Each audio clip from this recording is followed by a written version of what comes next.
O tema é prosperidade. Eu queria falar sobre isso. Veio no meu coração, isso já tem algum tempo que eu tenho meditado sobre isso. Claro, muita coisa ainda preciso aprender a respeito, mas o que eu pude buscar aqui nesse tempo, eu queria passar para os irmãos. Amém. E eu gostaria que os irmãos abrissem em Lucas 12:31. Lucas 12:31. Lucas 12:31.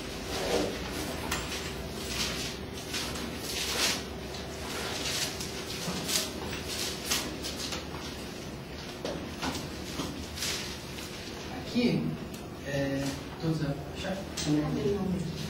Lucas 12:31. Buscai antes o reino de Deus, e todas estas coisas vos serão acrescentadas.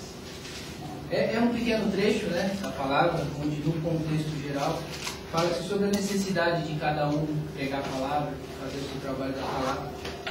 E eu gostaria de colocar aqui o que são todas estas coisas, né, que se colocam.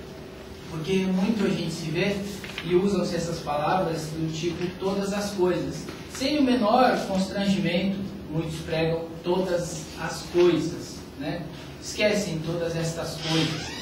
Isso a gente vê acontecer, mas não necessariamente numa pregação de teologia da prosperidade. Às vezes a gente vê isso em alguns momentos de pregação na hora de colher dízimos e ofertas, principalmente. Quando há a promessa de que, olha, planta, semeia, que Deus vai te abençoar. Como se Deus só fosse fiel se você fosse fiel com Ele. E eu, particularmente, eu creio que não é assim. Deus é fiel, ponto. Né? Ele não é fiel se eu for fiel a Ele. Ele é fiel. Eu não fui fiel com Jesus e Jesus me salvou. Jesus me tirou do mundo. Glória a Deus. Tirou cada um de vocês aqui. Então, ninguém foi fiel com Deus no início. Agora, o que Ele quer é um caminhar na palavra de Deus, né? E quando a gente fala assim, a provisão de Deus neste mundo, qual é? Em Lucas 12, 29 e 31, do 29 ao 31, que também faz parte do contexto, está lá: não pergunteis, pois, que haveis de comer ou que haveis de beber, e não andeis inquietos, porque as nações do mundo buscam todas essas coisas, mas vosso Pai sabe que precisas delas. Ou seja, e também tem o que coloca aqui, que a gente pode entender, é que o mundo quer ser rico. O mundo quer a prosperidade da riqueza. O mundo quer um carro importado, quer uma casa maravilhosa. Não é pecado não ter um carro importado. Não é pecado não ter carro. Não é pecado eu pagar aluguel e mesmo assim servir a Deus. Não é pecado. Mas aqui diz que nós não devemos ficar inquietos, não andeis inquietos. Às vezes a gente fica preocupado, porque as coisas que nós precisamos, Deus vai nos dar. O que nós precisamos para a nossa vida, o que nós precisamos para pregar o Evangelho, principalmente, Deus vai nos dar. Se nós precisamos de um carro para pregar o Evangelho, para que o nome dele seja glorificado, Ele vai nos dar. Se nós precisamos de uma casa, Ele vai nos dar, se o nome dele for para ser glorificado. Se for um carro grande, enorme, porque o trabalho na obra tem que ser um carro grande, Ele vai nos dar. Entendeu? Se for um carro que tenha ar-condicionado, que tenha tudo, se for para glorificar o nome, Ele vai nos dar. Mas não é isso que nós devemos buscar. Nós devemos buscar o poder do Espírito Santo. O Espírito Santo na nossa vida. Nos revestir de poder. Porque muitos aí estão ricos, cheios do dinheiro, e se esquecem de Deus. Esquecem mesmo. Muitos evangélicos que se tornam muito ricos, que para que caminho vai? Infelizmente a gente vê isso, claro, dos que estão em evidências, A gente vê isso, ficou rico e milionário, vamos para a teologia da prosperidade, porque aí eu defendo a minha causa. Olha, eu sou rico, estou com a pulseira de ouro, estou brincando com Rolex, com tudo, mas por quê? Porque Deus quer te abençoar também. Então, irmão, me abençoa que Deus te abençoa, mais ou menos isso. Abençoa meu ministério que Deus te abençoa. Chegam a falar que Jesus não era pobre. É claro, não está escrito aqui se ele era pobre ou rico. Mas se você lê o contexto, se você estuda a palavra, você não vê indício de que Jesus era rico e milionário. Então, é isso que a gente tem que buscar, o revestimento do poder do Espírito Santo. A prosperidade que não salva. Em Lucas 12, 21, assim é aquele que para si ajunta tesouros e não é rico para com Deus. Ou seja, a gente se preocupa em buscar Deus. Legal, estou buscando a Deus, mas eu também quero ser abençoado com dinheiro e riqueza. Só que no momento que você está caminhando para o seu trabalho, pensando no carro novo que você quer ter, no No momento que você está no trabalho, pensando na casa bonita que você quer ter. Oh Deus, me dá essa casa. Quando você está indo para a escola, está aí fazendo qualquer coisa, conversando com seus amigos, conversando com os irmãos, não, porque Deus vai me abençoar. Quem que você está adorando aí? É Deus? Ou é o que Deus pode te dar? Ou é um carro que você não para de pensar no carro, ao invés de estar glorificando e adorando a Deus, você está buscando o carro, está andando e pensando no carro. Andando e pensando no carro. É Deus que vai me dar, pensando em Deus, mas é para o meu carro, entendeu? É para o meu carro, para a minha casa. Né? Para a melhor escola para os meus filhos, tem que ser a melhor escola. Né? Então, realmente é algo que a gente tem que ficar atento. Tem que ficar atento. Por isso a dificuldade do rico entrar no céu. Né? A dificuldade, ou seja, é difícil de um rico entrar no céu, mas não é impossível, porque também na palavra diz que justamente ainda neste conceito, Deus fala que, Jesus fala que porque o homem é possível, para o homem é impossível, para Deus é possível. Logo depois que ele coloca essa questão de que o rico é mais fácil um camelo passar por buraco de uma agulha do que um rico entrar no céu. Porque para Deus não é impossível o rico entrar no céu, mas depende do rico, entendeu? Depende do rico, do tipo de riqueza.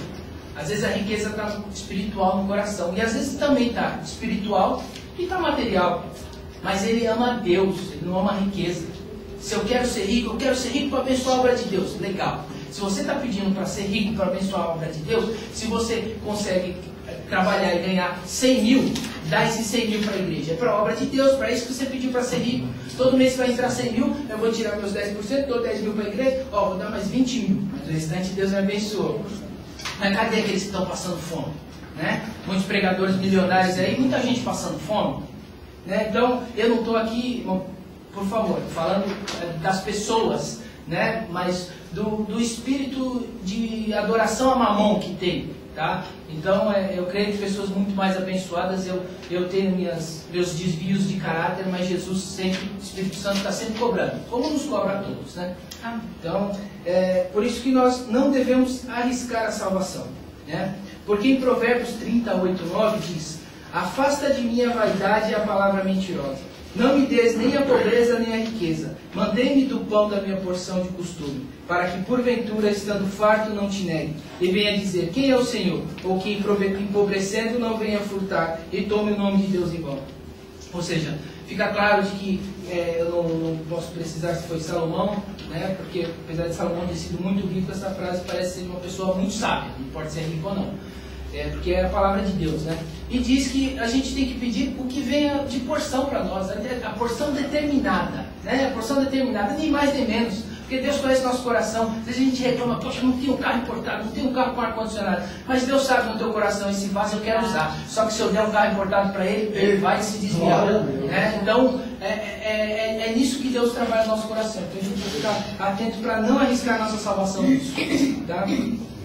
Quando amamos Deus mais do que tudo, Ele faz o impossível, que é você ser rico e ser abençoado e ir para o céu.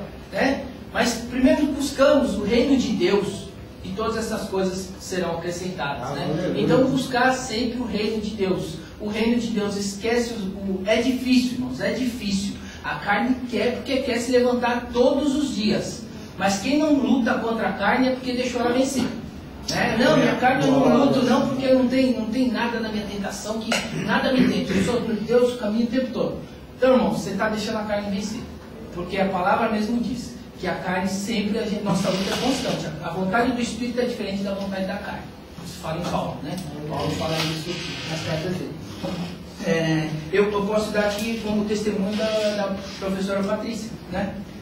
Vocês mesmos viram o testemunho dela, de que ela hoje, apesar de estar na casa dela, no apartamento dela quitado, está bem, está com o carro dela, ter sido abençoada no momento oportuno, mas hoje ela fala até: tá bom assim, mas se for para voltar e ter a mesma unção espiritual que eu tinha antes, pagando aluguel, no sofrimento ali, mas fazendo a obra de Deus, eu volto, eu quero voltar. Né? Então, uma testificação exata disso daí, que é a prosperidade segundo o Evangelho. Né? Amém. Essa é a prosperidade segundo o Evangelho. Né? Então, tem uma pesquisa do IBGE que eu fui pesquisar, censo de 2006, os evangélicos são os que mais contribuem, porém são os mais pobres, os evangélicos. Então, ou seja, essa teologia da prosperidade tem alguma coisa errada, né?